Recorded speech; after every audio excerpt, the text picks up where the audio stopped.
एक समय की बात है। एक गांव में मीना नाम की काम करने वाली रहती थी।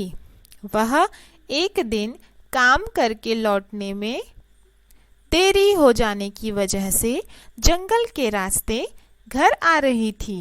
तभी जंगल में आग लगी हुई थी।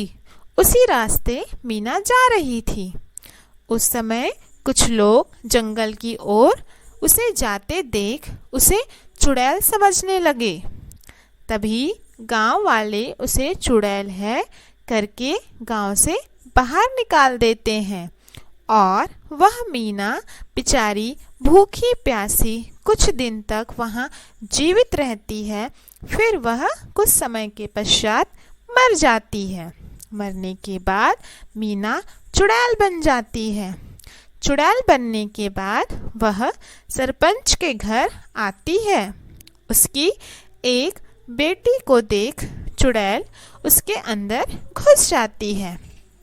उसकी बेटी उसके बाद बहकी बहकी सी बातें करने लगी।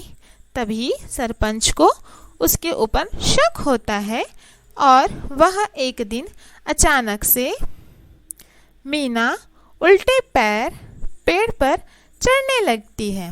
तभी सरपंच को पता चल जाता है कि कुछ तो बात है।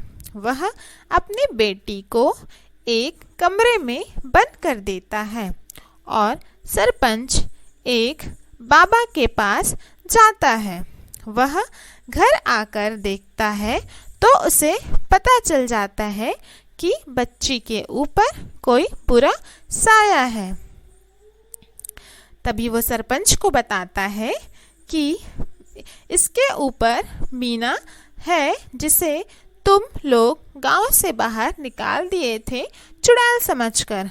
अब वो सचमुच मर गई और चुड़ैल बन गई और तुमसे बदला लेने के लिए तुम्हारी बच्ची के ऊपर आ गई है। उसके बाद वह बाबा उसे भगाने के लिए यज्ञ करने लगते हैं। तभी वह चुड़ैल उस बाबा के ऊपर हमला कर देती है और वह चुड़ैल वहां से भाग जाती है।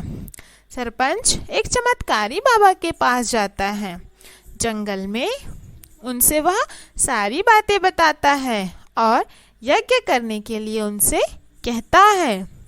उसके बाद उसकी आत्मा को शांति मिलेगी यह सोचकर वह यज्ञ कराता है।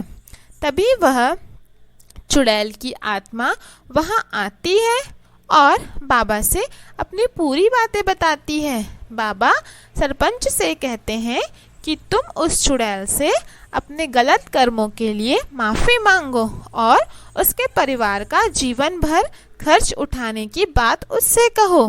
तब सरपंच उसकी बात मान जाता है और इस प्रकार उस यज्ञ के सहारे मीना की आत्मा को शांति मिल जाती है और वह सरपंच उस आत्मा के प्रकोप से छुटकारा पा जाता है।